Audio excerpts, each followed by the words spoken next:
मित्रों, मैं लंबा भाषण करना नहीं चाहता हूं। बंगाल चुनाव में 15 दिन तक मैं बंगाल में ही रहने वाला हूं। बंगाल चुनाव में 15 दिन तक मैं बंगाल में ही रहने वाला हूं। आप सभी के साथ बातचीत करने का बहुत मौका मिलने वाला है, मगर मैं आज यहां आया हूं हमारे चारों प्रत्याशियों के नामांकन के लिए और विशेषकर शुभेंदु अधिकारी के नामांकन के लिए मैं आया हूं। चुनाव के पहले ही करीब करीब समग्र बंगाल का मेरा दौरा हुआ है। बंगाल में के कोने कोने में, कलकत्ता जाइए, दुर्गापुर जाइए, उत्तर बंगाल जाइए, हर जगह पे एक ही आवाज है, ये सरकार को बदल दो, ममता बनर्जी को बाय बाय टाटा कर दो। मैं आज बंगाल की पूरी जनता जो टोलबाजी से त्रस्त है, तृणमूल कांग्रेस की कार्यकर्ताओं की गुंडाई से त्रस्त है, महिलाओं की असुरक्षा से त्रस्त है,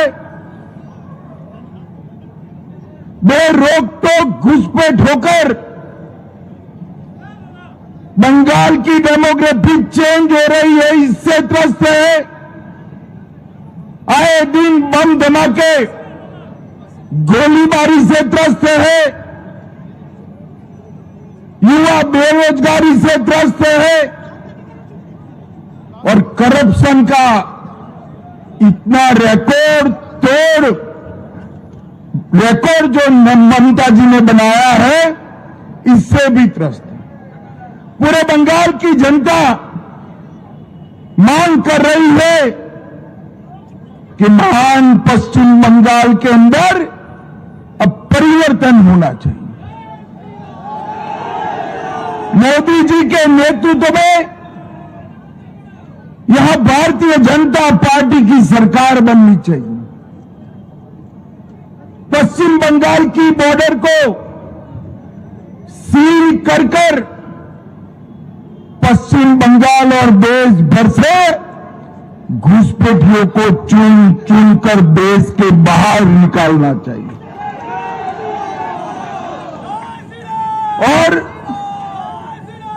कवि गुरु की कल्पना का सोनार बांग्ला बनाना चाहिए। इसलिए पूरे बंगाल की जनता परिवर्तन के लिए तत्पर बैठी है, तैयार बैठी। जहां जाते वहां कहते हैं 5 मई को भाजपा सरकार आने वाली है, मगर मैं आज भवानीपुर के मतदाता भाइयों बहनों को विनती करने आया हूं। पूरा बंगाल ममता बनर्जी को विदाई करने के लिए तैयार है, मगर भवानीपुर वालों, पूरे बंगाल में परिवर्तन करने आपके हाथ में है। ऐसा है, एक एक सीट कर जीतेंगे, 170 सीट तक जाएंगे, तब परिवर्तन होगा, ठीक है ना? मगर मेरे पास एक शॉर्टकट है।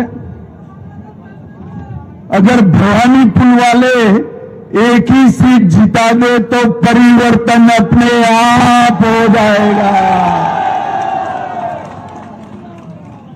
अरे शुभेंदु दा हमारे नंदीग्राम से लड़ना चाहते थे। मैंने शुभेंदु दा को कहा था कि सिर्फ नंदीग्राम नहीं, ममता के घर में जाकर उसको हराना है। और इनका रिकॉर्ड है, चुनाव में ममता बंगाल में सरकार तो बना पाई थी, मगर ममता दीदी नंदीग्राम में शुभेंदुदा के सामने चुनाव हार गई थी। इस बार ममता जी पूरे बंगाल में भी हारेगी और भवानीपुर में भी हारेगी। आज सुबह कुछ पत्रकारों का फोन आया कि वातावरण तो बहुत अच्छा है, बंगाल की जनता चाहती है कि ममता बनर्जी चली जाए, तृणमूल के गुंडे जेल में जाए, भाजपा कार्यकर्ताओं की हत्या करने वाले को चुन चुन कर जेल में डालना चाहिए। तो मैंने बोला भाई तकलीफ क्या है? तो उन्होंने कहा टीएमसी के गुंडे वोट नहीं करने देंगे। मैंने कहा है इस बार कोई डरना मत, कोई गुंडे की औकात नहीं है जो बंगाल के वोटर्स को रोक पाए। इस बार भय मुक्त होकर वोटिंग करना है और सिर्फ हराना नहीं है, टीएमसी को मूल समेत उखाड़ कर बंगाल की खाड़ी में फेंक देना है। भाइयों बहनों, जिस प्रकार से बंगाल में भ्रष्टाचार का शासन हो गया, टोलबाजी फैल गई, सिंडिकेट ने बंगाल की जनता का जीना हराम कर दिया है और घुसपैठ इतनी बढ़ा दी कि पश्चिम बंगाल का अस्तित्व ही खतरे में आ गया है। ये सारी चीजों का एक ही रास्ता है, नरेंद्र मोदी के नेतृत्व में बंगाल में भारतीय जनता पार्टी की सरकार बनानी। 2014 से जिस राज्य ने मोदी जी पर भरोसा रखकर सरकारें बनाई, वो सभी राज्य विकास के रास्ते पर आगे चल गए हैं। अब बारी हमारे बंगाल की है। मुझे बताओ भवानीपुर वालों, बंगाल में परिवर्तन करना है या नहीं करना है? बंगाल में तो परिवर्तन होगा ही, भवानीपुर में परिवर्तन करना है या नहीं करना है? मैं भवानीपुर की जनता को करबद्ध निवेदन करने आया हूं, दो हाथ जोड़कर विनती करने आया हूं। पूरे बंगाल की मुक्ति के लिए हमारे प्रत्याशी शुभेंदु अधिकारी को प्रचंड बहुमत के साथ आप जिताइए और ये परिवर्तन पश्चिम बंगाल के लिए शुभंकर होगा। विवेकानंद जी, कवि गुरु टैगोर, बंकिम चंद्र चट्टोपाध्याय और श्यामा प्रसाद मुखर्जी का कल्पना का सोनार बांग्ला हमें बनाना है, इसलिए परिवर्तन करना है।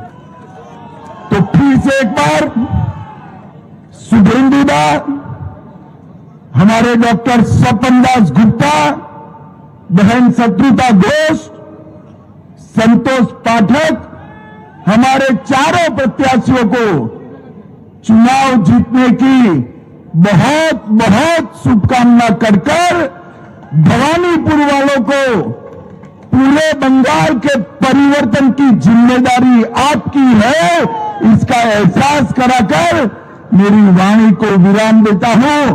मेरे साथ बोलिए, जय श्री राम, जय जय श्री राम, वंदे वंदे वंदे।